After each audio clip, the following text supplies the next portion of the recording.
Buenos días, mi nombre es Luis Carlos Amezquita y esta es la segunda actividad de la asignatura Finanzas Internacionales.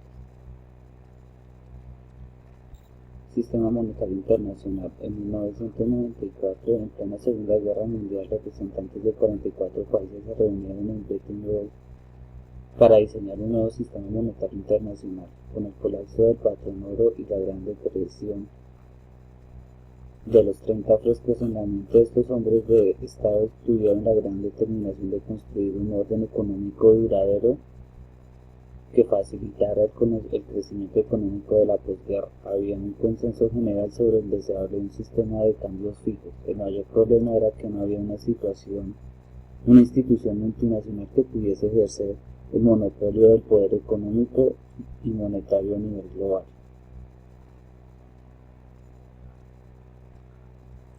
El sistema de patrón oro, de 1870 a 1914. El patrón oro tuvo su origen en el uso de monedas de oro como medio de intercambio de unidad de cuenta y reserva de valor. Cuando el comercio internacional era muy limitado en volumen, el pago por los bienes adquiridos de otro país se hacía generalmente en oro y plata. Sin embargo, el volumen del comercio se expandió tras la revolución industrial. Se necesitó un medio más convincente para financiar. Transportar enormes cantidades de oro y plata alrededor del mundo para financiar el comercio internacional era impráctico. La solución adoptada consistía en acordar el pago en papel y que los gobiernos accedieran a convertirlo en oro en el momento de la presentación a un tipo de cambio fijo. La práctica de anclar una moneda al oro y garantizar su convertibilidad se conoce como patrón oro. Para 1880 la mayoría de las naciones comerciales más importantes del mundo, incluidas a Gran Bretaña, Japón y Estados Unidos, había adoptado el patrón oro. Dado un patrón oro común, el valor de cualquier moneda en unidades de cualquier otro tipo de moneda. El sistema Bretton Woods. El sistema Bretton Woods tuvo como objetivo impulsar el crecimiento económico mundial, el intercambio comercial entre las naciones y la estabilidad económica tanto entre los países como a nivel internacional. Los estatus de convenio planteaban entre los países afiliados al FMI los siguientes requerimientos: promover la cooperación monetaria internacional, facilitar el crecimiento del comercio, promover la estabilidad de los tipos de cambio, establecer un sistema multilateral de pagos, crear una reserva. El sistema Bretton Woods se basó en tres instituciones: el Fondo Monetario Internacional, que era el que debía garantizar el cumplimiento de las normas acordadas en lo referente al comercio y las finanzas internacionales y establecer facilidades de crédito para los países con dificultades temporales de balanza de pagos. El Banco Mundial fue creado para financiar el desarrollo a largo plazo. El Acuerdo General sobre los Aranceles Aduaneros y Comercio tenía por meta liberación del comercio mundial. El Fondo Monetario Internacional es el que hace el seguimiento de la evolución y las medidas de política económica y financiera en los países miembros y en el mundo, y ofrece asesoramiento de política a los países miembros en los más de 50 años de experiencia acumulada. Concede préstamos a los países miembros que enfrentan problemas de balanza de pagos, no solo con fines de financiamiento temporal, sino también con un respaldo de las medidas de ajuste y de reforma que contribuyen a corregir los problemas fundamentales. Facilita a los gobiernos y bancos centrales de los países miembros asistencia técnica y capacitación en el área de la especialidad de la institución.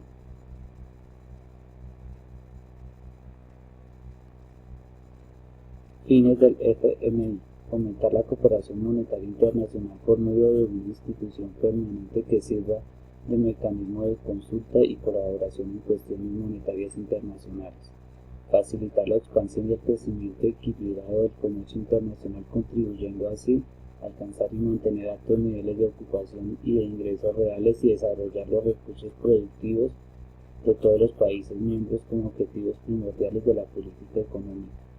Fomentar la estabilidad cambiaria, procurar que los países miembros mantengan regímenes de cambios ordenados y evitar depreciaciones cambiarias competitivas.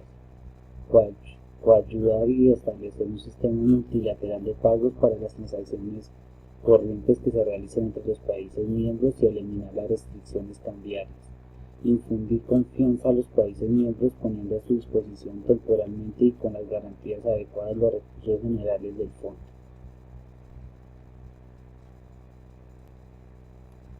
El Banco Mundial procura reducir esa diferencia en los ingresos y convertir los recursos de los países ricos en crecimiento para los países pobres. El Banco Mundial, que es una de las principales fuentes de asistencia para el desarrollo del mundo, apoya los esfuerzos de los gobiernos de los países en desarrollo por construir escuelas y centros de salud, suministrar agua y electricidad, luchar contra las enfermedades y proteger el medio ambiente. El Banco Mundial no es un banco en el sentido ordinario del término, es uno de los organismos especializados de las Naciones Unidas y está integrado por 184 países miembros. Estos países son conjuntamente responsables de la moneda en la que se financia la institución y del destino que se da a los fondos.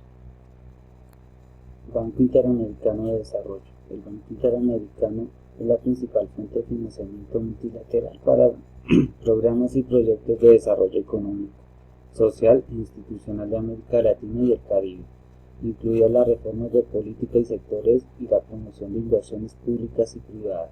En esa labor da préstamos y asistencia técnica usando los recursos aportados por todos sus países miembros y los que obtiene en los mercados mundiales mediante la emisión de bonos. El banco también promueve y participa en importantes acuerdos de cofinanciamiento multilaterales, bilaterales y privados. Los objetivos principales son la equidad social y la reducción de la pobreza, el crecimiento ambiental sostenible. Colapso del sistema Bretton Woods. A medida que Estados Unidos demostró incapacidad para reducir su déficit y que eran una gran cantidad de dólares no deseados se acumuló en manos extranjeras, se perdió la confianza en el dólar y el sistema se derrumbó. En 1971 las expectativas de la devaluación del dólar provocaron una gran fuga de capitales de Estados Unidos. Algunos bancos centrales europeos intentaron convertir sus reservas de dólares en oro. Ante ello, Estados Unidos suspendió la convertibilidad del dólar en oro e impuso una sobretasa del 10% a las importaciones.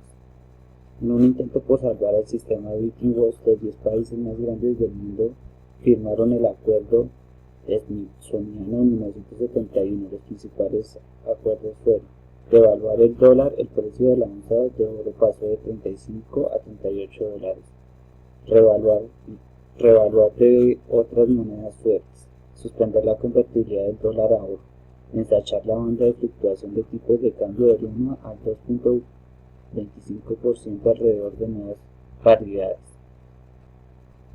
El sistema patrón de oro cambió, que dependía de la confianza internacional en un solo país desde su inicio, contenía la semilla de la crisis de convertibilidad. Los costos de ajuste de los dos tipos de cambio entre las principales monedas resultaron muy elevados. El actual sistema monetario internacional siempre pretendió ajustarse a las cambiantes condiciones de la economía mundial. Durante los últimos 20 años el ritmo de los cambios se aceleró considerablemente. Ningún sistema de cambios fijos hubiera soportado transformaciones tan dramáticas. Cambia el poder económico relativo de distintos países y continentes. El peso relativo de la economía norteamericana en la economía mundial decrece. El fenómeno no se debe a una supuesta decadencia de Estados Unidos, sino al increíble ascenso económico de los países del sudeste asiático. Primero Japón, después 4 tigres, Hong Kong, Taiwán, Corea del Sur, Singapur y recientemente China.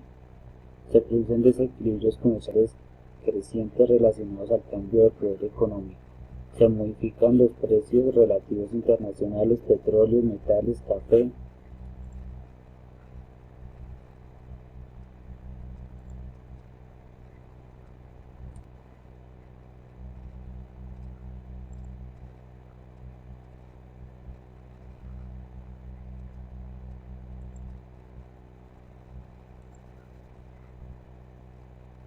Nueva arquitectura financiera internacional. El nuevo ámbito propiciado por la reglamentación financiera ha permitido un notable incremento de la movilidad internacional de capitales, facilitando una mejor aplicación de los recursos a escala mundial. una mayor diversificación de riesgos y un estímulo al crecimiento de las economías de los mercados emergentes. Es frecuente que se atribuya una mayor inestabilidad de los mercados de capitales al proceso de regulación financiera. Esta es una afirmación que solo es cierta en parte en la medida en que no se pueden negar su contribución a fluctuaciones excesivas del mercado, pero no puede olvidarse el protagonismo que estos efectos ostenta la práctica de determinadas políticas macroeconómicas, como por ejemplo las frecuentes políticas restrictivas expansivas. Las innovaciones de productos en los mercados financieros a lo largo de la década de los años 80 pueden clasificarse según un informe de aquella época realizado por el Banco Internacional de Pagos de la siguiente forma: innovaciones en la transferencia precio-riesgo, instrumentos de transferencia crédito-riesgo, innovaciones generadoras de liquidez, instrumentos generadoras de créditos, instrumentos generadoras de acciones. El desarrollo de los mercados eurodivisas, eurobonos y derivados. A finales de los años 70, como anticipó al final de los acuerdos de Bretton Woods, los tipos de intereses comenzaron a subir, provocando unas pérdidas en los bancos que tenían concedidos préstamos a largo plazo a un tipo de interés fijo que estaban financiadas por depósitos a corto. Los préstamos eran eurodivisas comenzaron a tomar en 1969 la forma de créditos renovables, y sus tipos de interés se ligaron al índice determinado. LIBOR, por ejemplo, al mismo tiempo incorporaba una diferencia al margen de sus beneficios.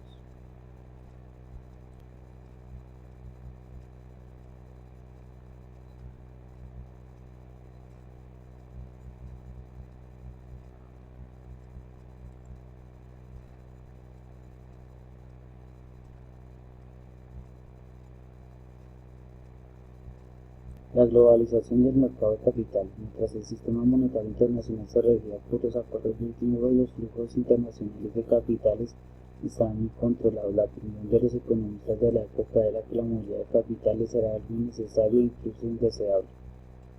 En teoría, unos flujos de capitales más grandes deberían implicar unos beneficios mayores, puesto que el ahorro y la inversión deberían asignarse de una forma más eficiente.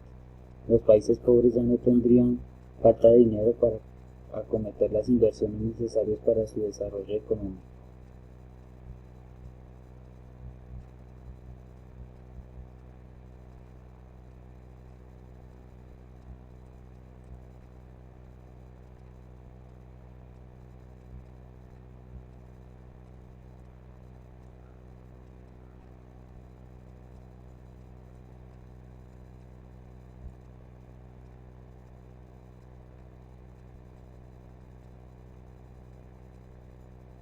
Clasificación de los commodities como activos.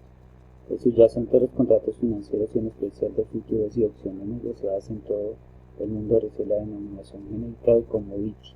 Abarca una extensa y variada gama de productos, ya sean activos financieros o no financieros.